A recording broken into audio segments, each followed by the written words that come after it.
திருப்பரங்குன்றம் மலை மீது அமைந்துள்ள சிக்கந்தர் தர்காவில் ஆடு பலியிட்டு கந்தூரி விழா மற்றும் சந்தனக்கூடு விழா கொண்டாடுவதற்கு தடை கோரிய மனு மீதான விசாரணையில் தர்கா நிர்வாகம் பதில் மனு தாக்கல் செய்ய உத்தரவு பிறப்பிக்கப்பட்டிருக்கிறது.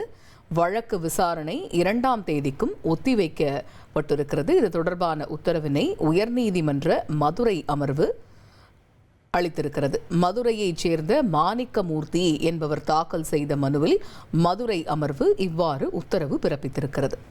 இந்த வழக்கு அப்படின்னு பார்க்குறோம் அப்படின்னா, மதுரையைச் சேர்ந்த மாணிக்கமூர்த்தி என்பவர் தாக்கல் செய்த இந்த மனுவில் தான் உயர்நீதிமன்ற மதுரை அமர்வு இவ்வாறு உத்தரவு பிறப்பிக்கப்பட்டிருக்கிறது. என்ன உத்தரவு கொடுத்துருக்குறாங்க அப்படின்னா, இந்த சிக்கந்தர் தர்கால ஆடு பலியிட்டு கந்தூரி விழா, சந்தனக்கூடு விழா இதெல்லாம் கொண்டாடணும் அப்படிங்கிறதுக்கு தடை கோரி தான் இந்த மனு மதுரையைச் சேர்ந்த மாணிக்கமூர்த்தி தாக்கல் செஞ்சிருக்கிறாரு.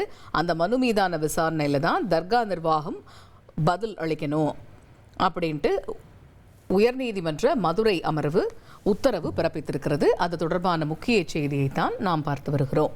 1,25,00,000 மனங்களை வென்ற தந்தி டிவி யூடியூப் சேனல். தவிர்க்க முடியாத தம்ப்நெயில்ஸ், கலக்கலான கான்டென்ட்ஸ். நீங்களும் இந்த குடும்பத்தில் இணைய இப்பவே சப்ஸ்கிரைப் பண்ணுங்க. அசுரபலம் கொண்ட எங்கள் டிஜிட்டல் கரங்களில் உங்கள் விளம்பரங்களை சேர்க்க வாட்ஸ்அப் பண்ணுங்க.